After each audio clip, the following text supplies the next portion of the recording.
Hello friend, जय श्री राम। स्वागत करता हूं आप सभी का आपके अपने यूट्यूब चैनल पर। दोस्तों, आज हम सभी एक लीनियर रो के सीटिंग अरेंजमेंट के क्वेश्चन करेंगे। तो दोस्तों, बिना समय गवाए हम लोग शुरुआत करते हैं। आप लोग हमेशा की तरह वीडियो को पॉज करिए और एक बार बनाने की कोशिश करिए।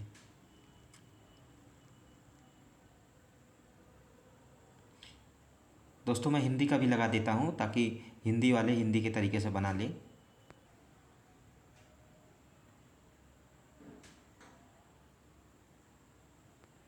उम्मीद करता हूँ आप लोगों ने बनाया होगा। तो चलिए मैं शुरुआत करता हूँ, आप लोगों को समझाने की कोशिश करता हूँ।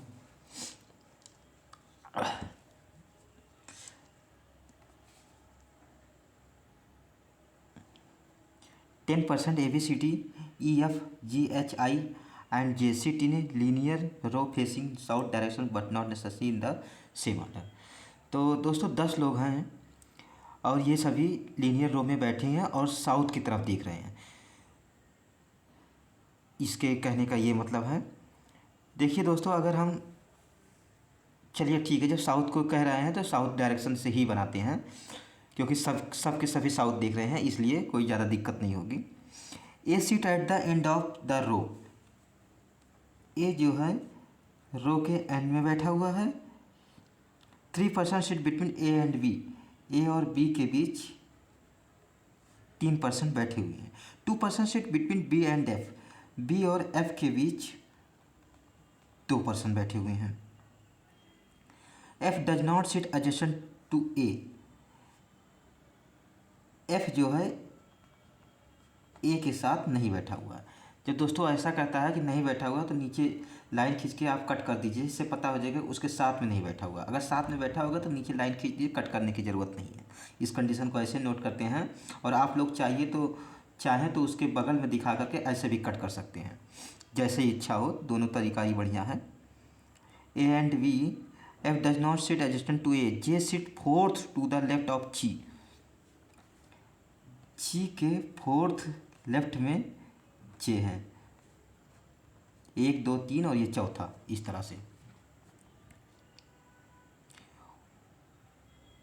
Only 1% seat between A and G, A और जी के बीच 1% बैठा है। 2% seat between I and D, I और डी के बीच 2 व्यक्ति बैठे हैं। D is an immediate neighbour of E, D जो है ई का इमीडिएट नेबर है। देखिए दोस्तों, यहाँ पे ये वाला कंडीशन, अब ये इमीडिएट नेबर कहा गया था तो इसलिए मैंने लाइन खींच के दिखा दिया। Of E, C does not sit to the left of H. दोस्तों यहाँ पर देखिए कि सी जो है एच के लेफ्ट में नहीं है, तो इसका मतलब क्या हुआ कि ये एच के राइट में होगा, तो इसको राइट में दिखा देते हैं। ये हमारी कंडीशन सारी हो गई। अब हम इसको बनाते हैं। 1 2 3 4 5 6 7 8 9 और ये 10, सबकी सब दक्षिण को देख रहे हैं, तो इसका डायरेक्शन जो है साउथ डायरेक्शन को दिखा देते हैं। देखिए दोस्तों, अब हम इसमें कहाँ से शुरुआत करेंगे, जो मर्जिंग कंडीशन होता है वहीं से शुरुआत करते हैं। तो यहाँ पर देखिए मर्जिंग कंडीशन कौन सा है। ये देखिए ए और बी, बी से एफ, ए से एफ, फिर ए से जी, तो ये वाला जो कंडीशन है इससे सारा मर्ज होता हुआ दिख रहा है और बता भी दिया गया ए एंड पर है। तो चलिए यहीं से शुरुआत करते हैं। ए अगर एंड पर है तो अगर ए को यहाँ मानते हैं, ए को यहाँ मानेंगे तो ए से 3 छोड़ करके यहाँ बी हो जाएगा और ए से 1 छोड़ करके जी है। यहाँ पर जी आ जाएगा, लेकिन जी के लेफ्ट में जे चाहिए।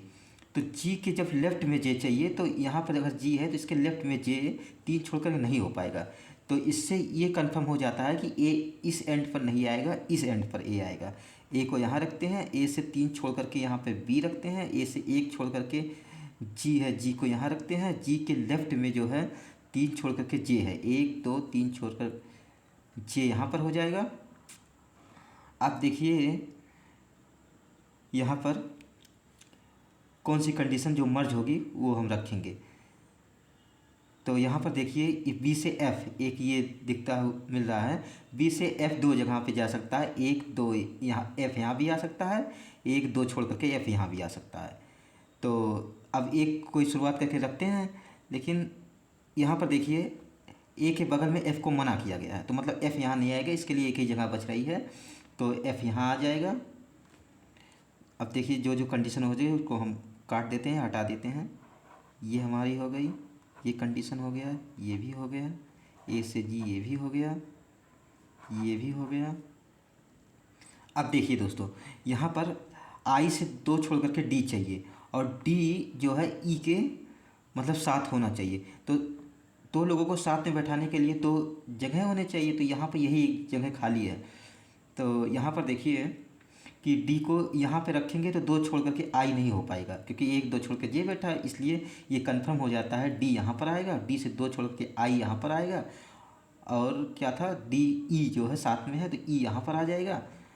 अब दोस्तों बच रहा है एच और सी, तो एच के राइट में सी है तो एच को यहाँ करेंगे और राइट में सी यहाँ करेंगे। इस तरह से दोस्तों ये जो हमारा छुप रहा है थोड़ा सा ई, अब सही है, वो हिस्सा तो आपको समझ में आ ही गया होगा, क्या ही दोबारा रिपीट करूं। तो इस तरह से हमारा ये जो सीटिंग अरेंजमेंट था ये हमारा सॉल्व हो गया। दोस्तों उम्मीद करता हूं आप लोगों को समझ में आया होगा, मैंने समझाने की पूरी कोशिश की है। अगर आप लोगों को ये समझ में आया हो और वीडियो अच्छी लगी हो तो आप लोग वीडियो को लाइक करिएगा, चैनल पर नए हो तो चैनल को सब्सक्राइब करिएगा। और अगर आप लोगों को और भी पजल देखना है या रीजनिंग के मिसनिंग या टॉपिक्स को देखना है तो मैंने जो है प्लेलिस्ट बनाया है, आप लोग जाके प्लेलिस्ट पर विजिट करिएगा और वहाँ से आप लोग देख सकते हैं। तो चलिए दोस्तों, अब तक के लिए धन्यवाद। अब मैं मिलूँगा आप लोगों को अगले क्लास में किसी और पजल या सिटिंग अरेंजमेंट या मिसलिनियस के टॉपिक के साथ। तब तक के लिए अपना ख्याल रखिए। Thank you so much.